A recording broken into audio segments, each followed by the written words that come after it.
Hey guys, once again it's Pigface McGee for Toy Foolery, and today we're taking a look at the No Way Home Spider-Man, the Friendly Neighborhood Spider-Man, Tobey Maguire. But before we get into the figure, let's take a look at the box and see if it's better than your mother's. I actually really like the artwork versus the artwork that came with Andrew Garfield's Spider-Man from Amazing Spider-Man 2. As you can see, it actually shows not necessarily a scene in the movie, but it shows the three Spider-Mans actually in order. So as you can see, if my camera work didn't suck so much, as you can see, we have Tom Holland's, then Andrew Garfield, and then all the way in the back you have Tobey Maguire's Spider-Man. And on the back, we just have a different shot from, instead of having them lined up completely, they are actually lined up on the scaffolding, kind of similar to the last scene in the movie. But once again, not really a fan of it. This is actually only one piece of artwork, and they just put it on the front and back. Do appreciate being able to see my figure, making sure there's no major defects. So let's get out the box and take a closer look. So as we can see, fairly decent likeness to Tobey Maguire. Maybe a little bit soulless in the eyes, but pretty good likeness.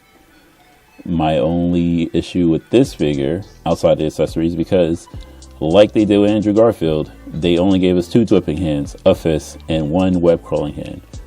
Why would you give us 1 web crawling hand? Fortunately for us, this time they put the web crawling hand and the fist on the figure, but not on Tobey Maguire, on Andrew Garfield. It was actually the opposite.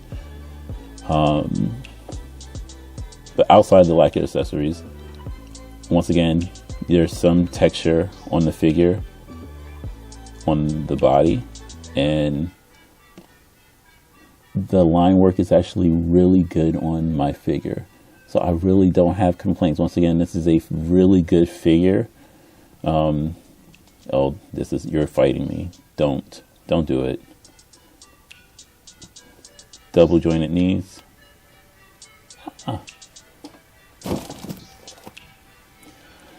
Double jointed knees. He can kick himself in the butt.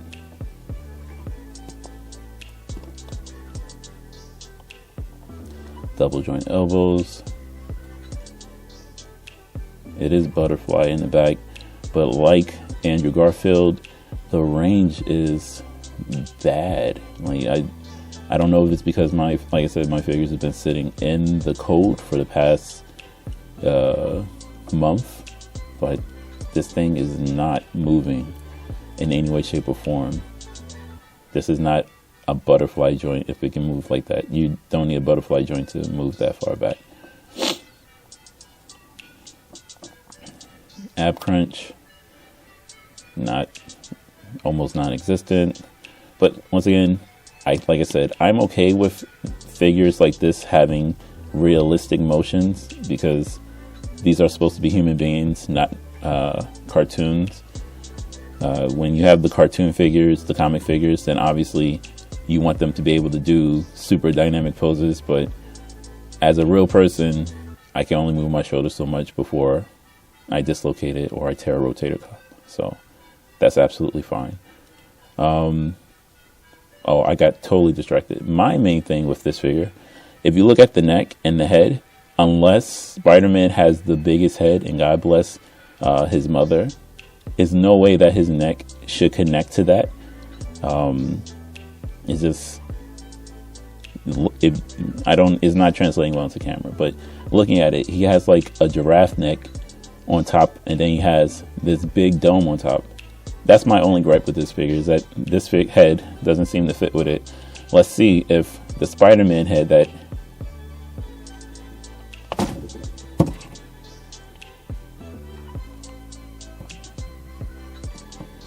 Spider-Man head, like in the accessory box, works.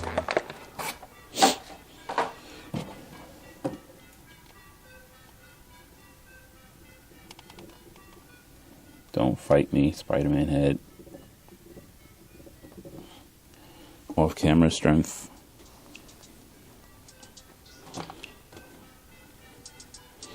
And as you can see, like I was saying, the neck fits so much better into this head. I think that was the intent when they made the body, is that obviously this was the original idea, is to make sure that your Spider-Man was up to snuff. But this, that head on this body, atrocious.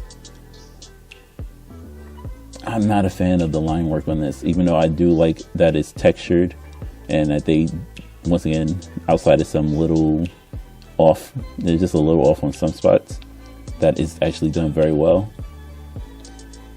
I don't know if that was the intent when they did it in the movie, that it was just going to be these shiny silver lines. And I guess this is how it translates into toys, but not a fan of it. I don't know if I didn't push this down deep enough, but a little gap there, a little annoying. I might have to heat up the piece to get the head on properly. But once again, this is a must-buy figure. Spider-Man fans are ravenous and definitely will scoop all these pieces up. I doubt that they'll go on clearance just because of how good they are, unless there's only a couple of pieces left. So yeah, go get this if you're even an inkling of a Spider-Man fan, because you will only have to pay much higher on aftermarket, and I don't want anyone to do that. So like I said, if you're only an inkling of a Spider-Man fan, go get this figure. Even though the head is a little bit doesn't fit quite as much, but yeah, and the lines on the face are a little off, but other than that, go buy. Thanks guys, and I'll catch you in the next video.